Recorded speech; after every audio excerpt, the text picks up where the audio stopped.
Hold on. Welcome back to the channel. I'm angry. I need more energy, Dave. I'm angry, man.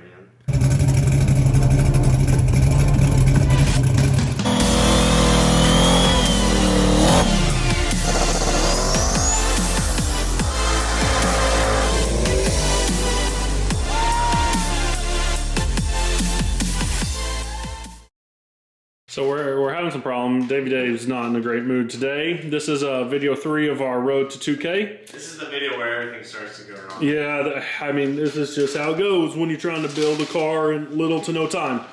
So we're having a lot of problems with the transmission. The dump valves, it's just not fitting down there. But did you not used to have that transmission in going forward? Why don't we just put it back forward? So we're going to talk here. So we originally said it was no good. Why don't we just put it back forward and pull the slack so it can loop? You said no. No, you didn't. No, we just need to put it. We need to put it back like it was. What were we trying to do last night? I don't know. Y'all are being. All right, so we'll be right back. We're gonna go fix this real quick. This turned into a waste of time. No, it really has. We've wasted hours. We can't. So long story short, you're not gonna be able to see it. But down here, all the fittings and stuff we had for the dump valves, we had said that was gonna be an issue. The fittings are tight down there. So we're just gonna. I don't know. We're gonna go make it work real quick. We'll be back to kind of get video 3 going and talk about what we're doing today. And yeah, here we go. I was gonna cut the end tank. Oh, by the way, I found a way to get end tanks for us. So Joe's gonna make intercoolers now, custom. Nice. Side note. Can't wait. Oh, you found someone to make the ends? Yeah. Nice. Pre-made. That's perfect. That's what we were wanting. Anyways, I was gonna cut the end tank. Did you even tell him what's going on? So okay, no, I don't think so. We got the turbo on the mount.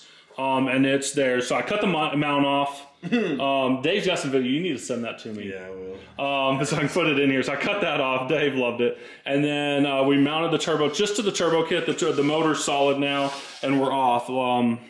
It's not even. It's 1/4 of an inch is what we're off. We're going through different options. Dave had a good idea of cutting this end off and re-drilling the hole in the side and re-welding it, and that would work. But there's no way to keep all the shavings out of the intercooler. I mean, we miss 1 or 2, and it falls in the fins, and it scratches the cylinder, and we're done. So we took the bolt out of the mount on the bottom, and we're just going to come in here and it's 1/4 of an inch. Yes, this line won't be perfect anymore. You won't be able to tell from the front because there's a big gap, and it touches just how the bumper is. So yes, if you looked at it right here, it's going to be a smidge off, but we put the flanges in there. The flanges are almost ready to go already. So this will actually work perfect. And then I can make the mount to work on the old bar there. I can put the mount on that so everything will be done. So really we're talking, 2 hours worth of work and this turbo will fit. Dave, what do you think? We're still not making 2K. All right, here we are. Oh, look at that, look at that. So no one's holding the turbo this time. Look how good it looks. It looks pretty good. So the turbo does fit. We had to move the intercooler a little bit, like I was talking about, but I got all this welded up and these fittings are on there and everything's tight. It's a little shorter than it was, but it fits. And we got the mount in there. You can't really see. It's a little off. It's not perfect, but structurally it'll be fine. You can't see it. Someday we may redo it, but when you're trying to make a race and you're changing turbos, it is what it is. Dave, your opinion? Are you blaming me? No, I'm asking your opinion. Blame fest. No, I'm looking for approval because I don't like it. Oh, no, it's great. I don't like it, so I want to just redo the entire thing, but we would miss 2K. You wanted to redo my whole entire turbo. Yeah, so there it is. And, we had to shim the intercooler a little bit. You may not even be able to tell in the video. It's a hair off. But it is what it is. From the front, you can't tell. Oh my gosh, Dave, it looks so good. You were just giving yourself a hard time. No, the turbo and everything looks good. Dave's getting the intake on. Look at that. Buddy. Manifold's on. We had to do some trim of the valve covers. Coils on. We're making some good progress here. The, hot side was up. I mean, we're cruising along. I got a sick kid, so I think we're actually going to be wrapping up here pretty quick. But it's the weekend, and actually, even given the circumstances, I feel pretty happy with today's progress. That was good. We could have started it today, but we had a couple seconds. We could have started it, but we went ahead and did the turbo. We weren't planning on doing this till the end, but me and Dave talked about this morning, and we both agreed. The old turbo's not going on. So that took about 5 seconds to vote. Yeah, there was no vote. Think that through. There was no vote. We both pretty much said, yep, nope. My other turbo over.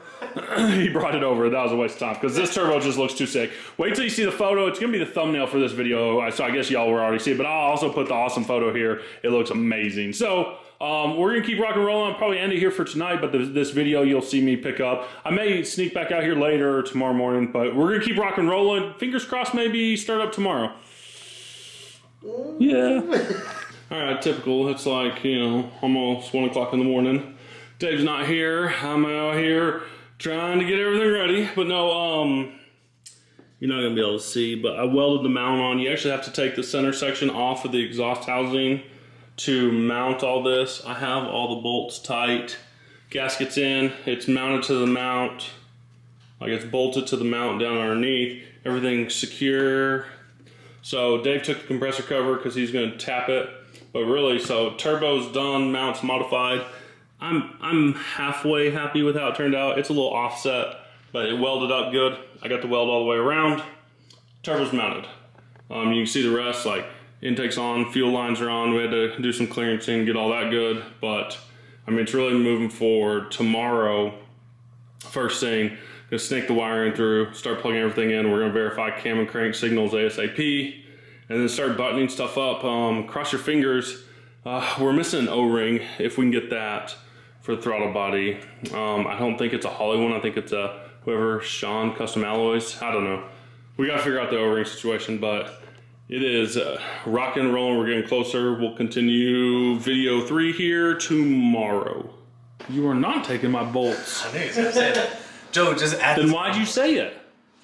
Because I'm going to take them regardless. Time. If you were in my shop, I wouldn't let you take shit. That's not silly, sorry. I do apologize. Welcome back. Or is this in the middle? It's in the middle. Oh, sorry. Welcome back to the middle of the channel. Welcome back to the middle. So we're doing some wiring. So we got the harness pulled back out.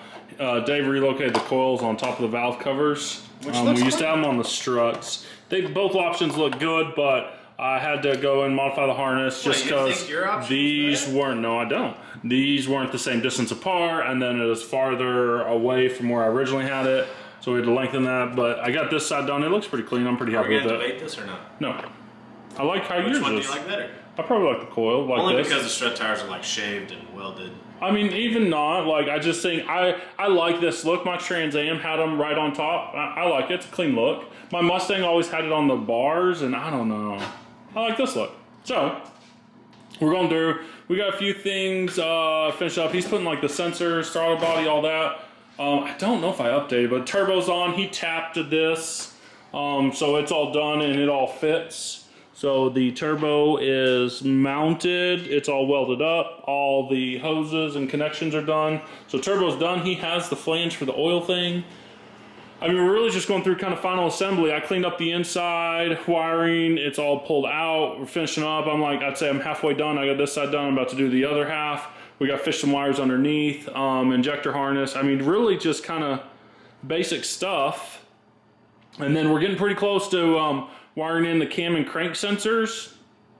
And then we're going to test to see if we get signal. Dun dun dun. Dave, what are you feeling? I don't know. I'm usually the pessimistic one, so this shit ain't gonna work. We're gonna have to end up putting a small lock Ford in it last day. That's fine. I mean, I think as long as it's billet, we're good. Yeah, of course. I'm gonna go from a F-150 trunk yard or truck junkyard motor. Sorry, you say it so often that you're used to saying it. I'm not used to saying it. Yeah. I gotta get used to the saying, you know. I know. Ford GT supercar block. It's hard to say. It is hard to say Ford GT supercar block. Converter in. Converters in and tight. Yeah, a lot of stuff. We gotta hook up the dump valves. Like, I don't have to mount them to start it, but they need to be hooked up, otherwise fluid will go everywhere. But no, we're cruising along. Oh, we gotta do the battery distribution posts. I may task Dave with that here in a sec, so we can keep rocking and rolling. Because as much as I love drilling holes and cutting up people's cars, I don't want to do this pre-firewall. It just looks too good. Dave's got to drill his own firewall. I thought we weren't doing it with the firewall. What the fuck? I think we have to. There's too many wires that go to them. Yeah. I'm out. I quit. That's it. We're not making it. No. think it's time for ice cream. What you doing, Dave? Tightening the return line. So, in case anyone was wondering, I don't know if I ever put like my wiring stuff. I don't think I ever released the videos. I may go back and put that content. Am I putting that content in right now? I may. So what wiring stuff I have from when I wired this thing a long time ago. I did all this, and I may put all that content in right here. Doesn't even smell like gas anymore. That's how long it's been since it started up. You know, I usually can smell it. But... What's up, Joe? Nice for you to be back in my life. You're like my ex-girlfriend that keeps coming back. No. I think that's the other Can one. Can I get an intro real quick from you, Dave? Welcome back to the channel. Is that how you do it? Perfect. Hey, so what's going on, man? Like, Issue.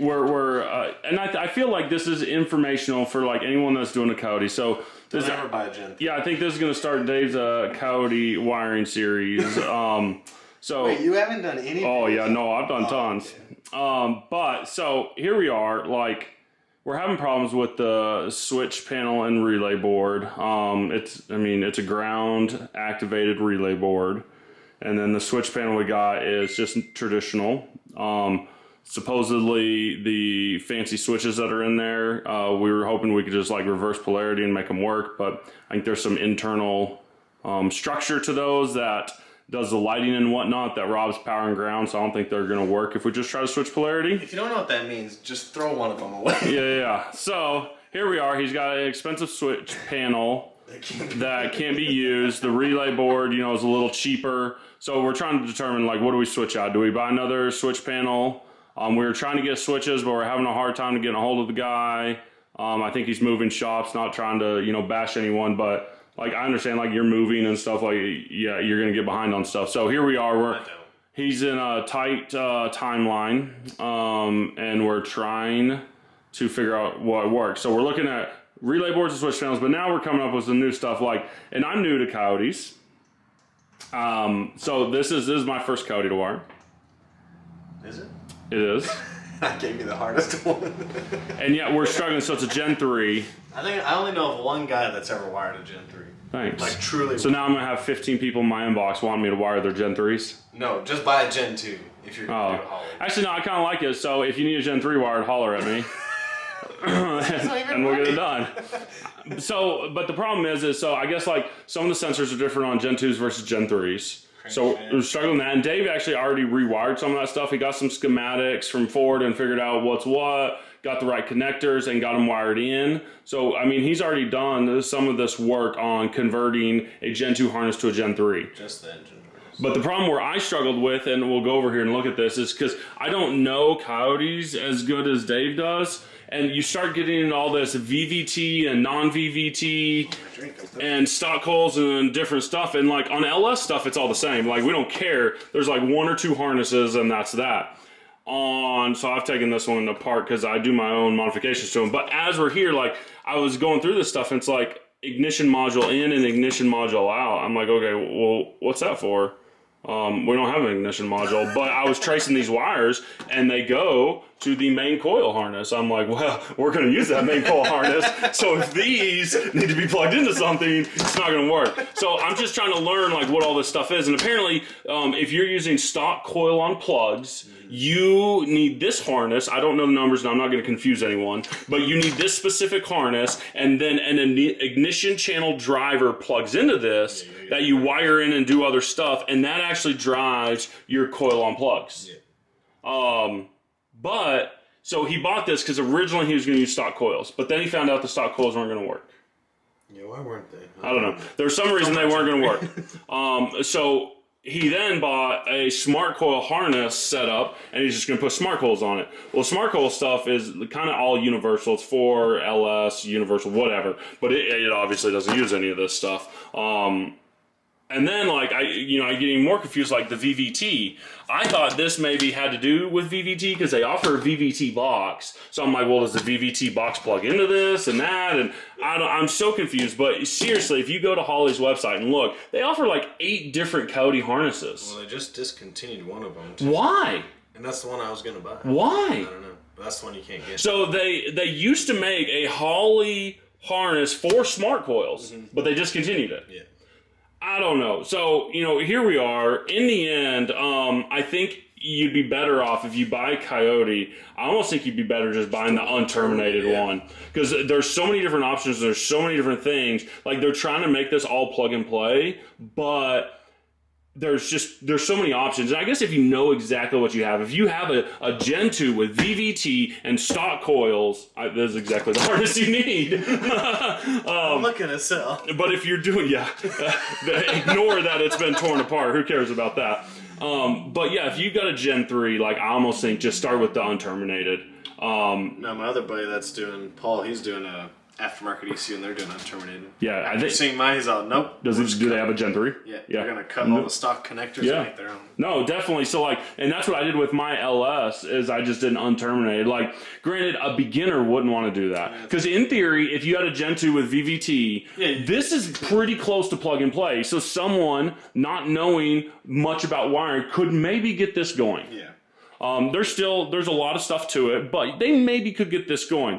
Now, on our aspect, I'm just going to pretty much take the harness apart and get rid of a lot of the stuff that we don't need. Wire in, so he's got the smart coil harnesses over here. Wire in the smart coil harnesses as I need. I mean, it's a big wire kit. They'll be wired up like I do every car. I mean, in that part's nothing different. And then I clean a lot of this stuff up. They give you this stuff for like your fuel pump and extra power and all sorts of cool stuff. I get rid of all this. They have like a power tap in here. I mean, it's stuff that you can just clean up, make nicer. A lot of this stuff can get relocated and put where I need it to. I do this pretty much with every plug and play harness I get.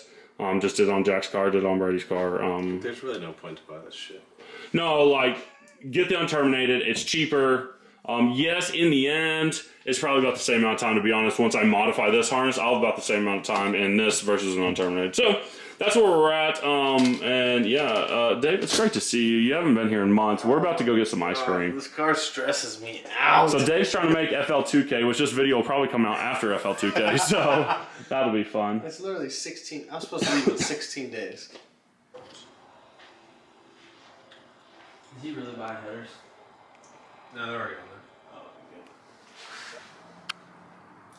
What are you eating, you fat ass? I brought you some. He didn't bring me any ice cream again, like 3 months, and he's over here eating like this birthday Sunday delight. And my birthday. Okay, not my birthday. Look at that. That looks like something It's a birthday any day. Starbucks girl that's on their way to get some pumpkin spice latte would eat. It is PSL season. It is. It is. I got you ice cream. I've already had some. You did not bring me any. All right, I guess I should talk a little bit about what I'm doing here. Dave had already done some wiring.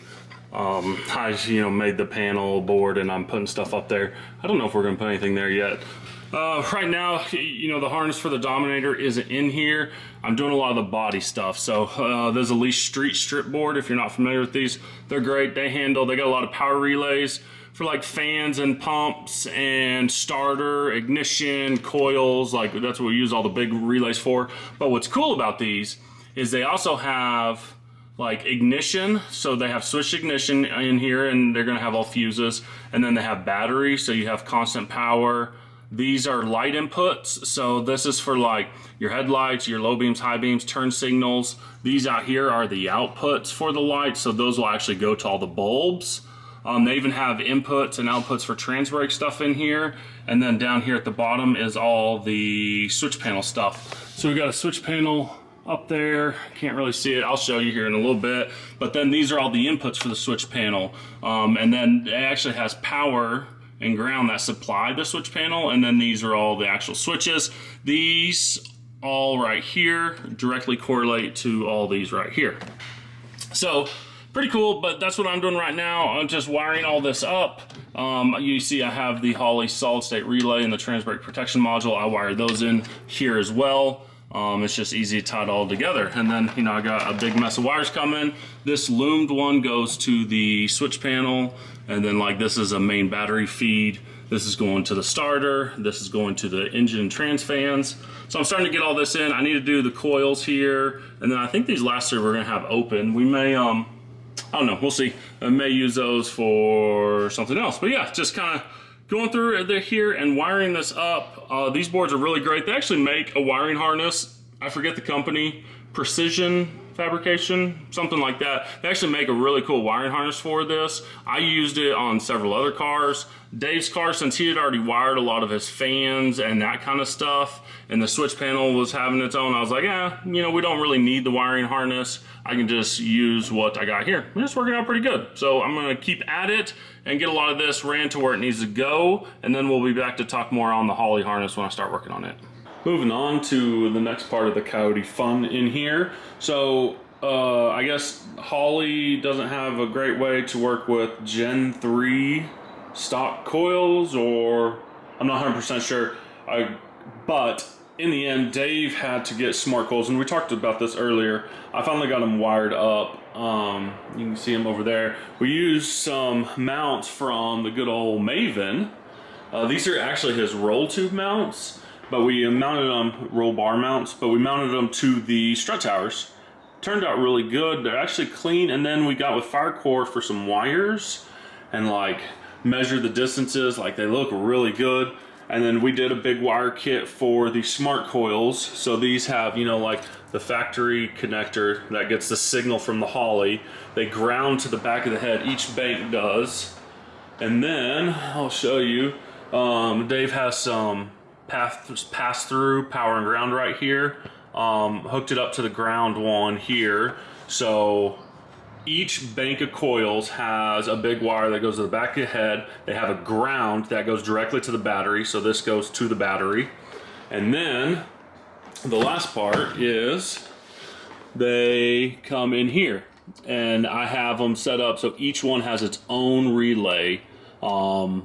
Yeah, so they get dedicated power as well. So that's the big wire kit from Holley to power their smart coils. This allows you to run crazy amounts of dwell and give tons of spark, and it'll keep everything lit, and it'll do really good. Probably overkill for this setup at this point, but maybe someday in the future he'll need all that. So we got the coils done. I'm actually about to lay the Holley harness back in here and start hooking it up. We're getting really close to testing out to see if the crank and cam sensors work. Dave's worried about that, so we'll be doing that in a sec.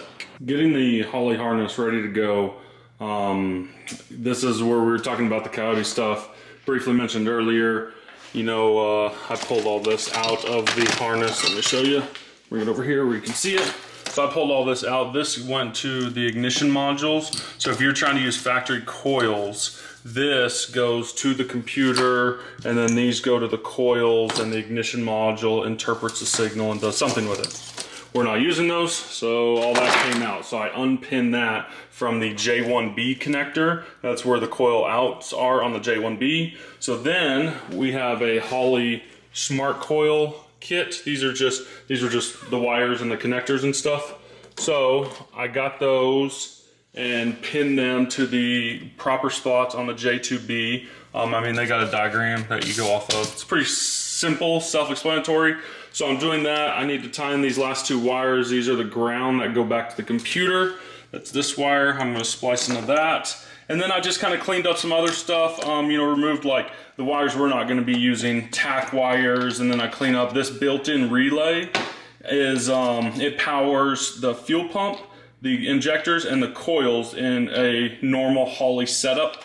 I always break out the coils and run them off the relay board, and then like the fuel pump, we have our own relays as well. So the only thing this relay is going to power in this setup is the injectors. So, and that's good. Also, if you're doing like a methanol setup and have 16 injectors, this one relay can power all 16 injectors and you won't have an issue.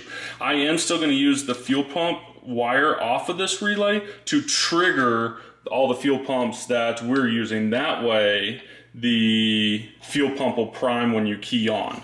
So, and then, you know, input output, we're going to be using that guy. I always like to use the built-in input output harness to do the trans brake, bump box, and then on the output side, I use the boost up and down solenoids. I always put those on the input output, and then any other inputs or outputs I put on separate connectors. That's just kind of a good best practice to do. So I'm going to tidy this harness back up and loom it, and I think it's ready to go in the car and start wiring in.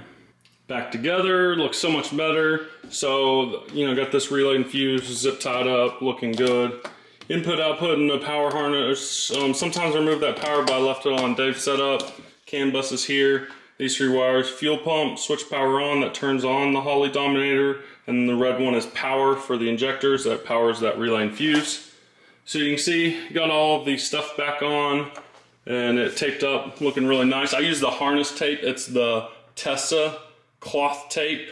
I use that on the junctions. It just looks better than electrical tape. No different really though. And then, you know, the coils, the new ones I made, they're just hanging out here. I haven't loomed them or anything. I don't know the length of them yet, so I'll tuck them up and make them pretty once I get it in the car and start seeing how long they need to be to get to where we got the coils. So that kind of wraps up the harness. Let's get it laid in. But anyways, so I'm going through one of the big problems we had when we wired this car is Gen 3, Gen 2s are not the same. Gen 3s have a different crank sensor and a different cam sensor and a different cam sensor location. The big problem was Gen 3 crank sensors were a new design by Ford, and Holley can't pick them up. It's like the way the teeth design and the gap were, it was different than anything ever done before. So Holley can't pick it up. So we were kind of SOL there. Yes, we could have done an aftermarket crank trigger on the front, but we still don't have a way to do the cams. The cam, some guys were doing some experimental stuff, and they were like welding Hall effect sensors on top of it, and then like milling and machining the cam to have teeth and stuff. Like, it was super experimental. I'd only talked to like 1 or 2 guys that had done it, and I don't recall if any of them had done it successfully. Long story short, that is what kind of prompted this whole switch back to the Gen 2 heads. So Dave's setup now has Gen 2 heads. So the Holley will work with everything, and then we put a Gen 2 reluctor wheel back in it and everything. So in that process, I had to come in here and change these back out. So like we'd cut these off. I did the best I could here. But so these are the cam and crank connectors, the pigtails. So I'm going through and fixing those up. We're getting close to the point where we actually get to plug those in and log on the Holley and see if they're reading, because we could never get them to read before. So it's kind of a big step. We're getting close.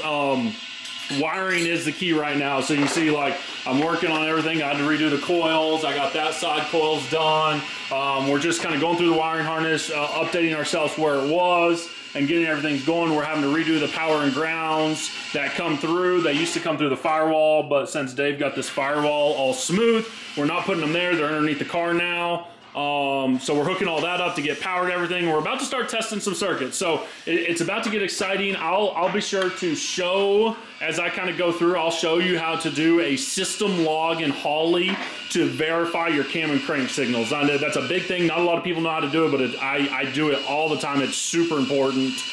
So yeah, let us kind of button this up and get this wiring kind of cleaned up, and we will be back shortly for some turning it over. Let's go! Streetcar joke, bitch! To the front. Oh, shit. So, Dave here, ignore the little wiring mess. Listen to this guy, though. Oh, I unplugged it, dang. Nah, don't do it. That fuel pump is something else. Blow the speakers. So, let me climb in here, show you what I'm doing. So, last time, like I said, we had cam and crank signal issues forever. Couldn't ever get it to work. Sorry, so let me get up here. So what you do is you connect to your Holley, so I turn the ignition on, and then you come up to data log up here, and then you go to set up ECU logging. You change this to system log at immediate. And then, so you, once you set that up, you turn your ignition on, and the system log is logging immediately, and then you turn over the engine. So we disconnect like the coils and the injectors and the fuel pump, so it won't start, but we just want to bump the starter over and, you know, make several revolutions with the engine. Then what you do is you come over here, data log, open system log, and then I open the most recent log, and make sure you have cam and crank set to on here, and then this is what you should see. It looks crazy, but This is exactly what you're looking for. Let me zoom in. And you're looking for, see the blank spot right there in the yellow or green? I can't tell what color that is. But that's the thing. And then you count all these. There's 50 something. And then there's another blank spot. And then that's how these work, is the crank position. So it goes through all these. And then the blank spot is top dead center or something. And then it's all the revolutions. And then the blank spot is top dead center, whatever again. So that's how it reads. And then the cam is the same way. It's this blue line or whatever. You can see the ups and down, and that's it reading the teeth on the cam. That's the sensor reading it. So as you can see here, we have everything that we want here. Let me see if I can pull up an old system log when we were having issues. Yeah, so here you go. Here's an old system log. Nothing. So it wasn't reading the cam or the crank or nothing. Like we couldn't get it to do anything. It was like on or off or something, but we couldn't get it to do the pulses for the cam or the crank. Just couldn't get it to work. So I mean, that's really in a nutshell. I know that's not a great explanation, but that's kind of how you use a system log, and then that's how you can verify that your cam and crank sensors are working. So now, I mean, we got tons of work now. We got to hook up all the wiring. I got to go through the tune. I mean, none of the tune's really been set up because we hit a roadblock so early last time. We didn't even set up the tune, the inputs, the outputs. Oh, what is going on out there, guys? So I just saw sparks fly. Disconnect the battery quick, Dave. Yeah, son of a... Okay, anyways. So, I mean, we got tons of work left, but, you know, for a Sunday night, we've been working all day. We're at a great spot, and to see that progress is a huge win. So, more than likely, this thing's going to breathe life tomorrow. Dave is ecstatic. Let's go! And a little bit closer. I finished up all the wiring back here. I tried to clean it up the best I could, ran everything underneath the intake like I like to do. Kept the loom looking nice back there. This is a trans thing, we gotta mount it. But you can see, like the wires come through up here, fuel pressure sensors up there. This is manifold temp, this is the mass air. Throttle is there. So everything's done, the coils, they're all hooked up. They got connectors here. The injector's got a connector, like everything's done. And this is the best part, in my mind, is like when you're looking at this, all finished, you don't see any wiring. It just looks so clean. And then, you know, I also did like the headlights, so we have a loom that comes through here. This does the front fan, and then it does the headlights. Sorry, this is really dark, you probably can't see a lot of that. So that's all done. That's where it goes. We have a grommet that goes there. So moving through on the wiring, I'm getting pretty close to wrapped up on the wiring, at least for startup. Dave's got a few odds and ends. I think we're getting pretty close to startup. I'm gonna go start working on a tune-up. Streetcar Joe tune, bitch. This is hilarious. So I don't even have my camera out. You guys are gonna hate me. I was just... You missed the first start. I know, so like... everyone on camera always says like, oh, first startup, and it's really like their 15th time trying to start it. I'll show you. Yeah, so I didn't even have my camera out because I just wanted to turn it over, verify that I was getting oil pressure and all this stuff. And sure enough, like I had one ignition setting wrong. So like the first time I turned it over for a little bit, and it kind of puttered, and it sounded like it kind of wanted to start, but it didn't really. So I was like, okay, whatever. And then the next, so I changed that real quick. Next time, fired right up. Like we don't even have a throttle cable, so I can't even give it gas. But here we go. So we're gonna try it one more time. This dash doesn't work. Oh, I can't see. No, the oil pressure sensor wasn't working, so no we go looking at that. But I'd assume it's got oil pressure, right? I mean, the sensor goes from 0 to 100, so I do feel it has pressure. It's just we haven't calibrated the oil pressure sensor yet.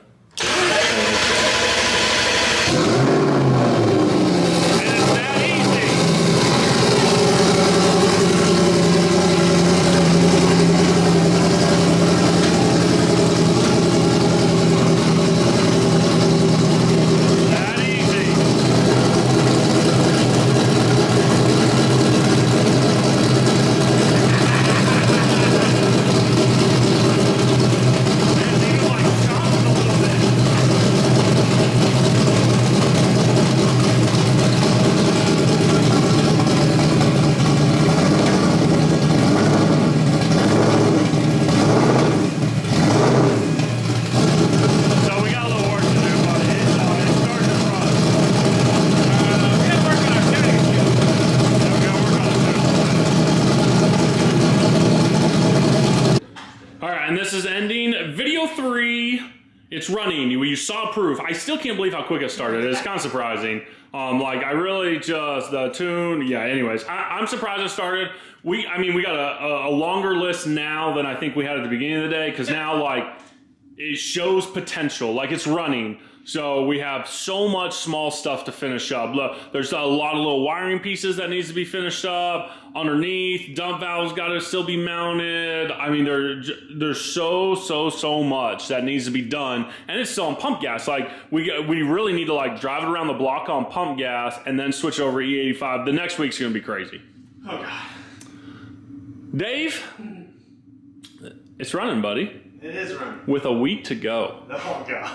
This is closer than we've ever been, you know? Yeah, it's close to the other. I think I had the other one running like, maybe 4 or 5 days before we had it. It was close. Yeah. Oh boy. Oh boy. Where do they email for Streetcar Joe teams? Oh, that's right. You can't get bitch, only me. And maybe like one other person. Anyways, so that's wrapping up. I know like this video is super long. It's like 30 something minutes long. There wasn't a ton of running footage in here, but this was the quest to getting it running and like going over some bits and pieces. Yeah, because I put all the footage from last year from when I wired the Holley in here. That's like 15 minutes worth of stuff. So I put it in there, but anyway, so I hate to end it here, but this is where this video ends. So the next video will probably be the final video of our road to 2K. It's gonna be buttoning up all the small stuff, going for a cruise. We gotta get the hood mounted, the spoiler mounted, just so much stuff. Digs in Mexico. Digs in Mexico, starring Streetcar Joe. I am going to take this to go get ice cream this weekend. Guaranteed. So stay tuned. Video number 4 is coming up. Yeah, it started, man. It doesn't get any better than that. Freaking crazy. That's awesome. It's so sick.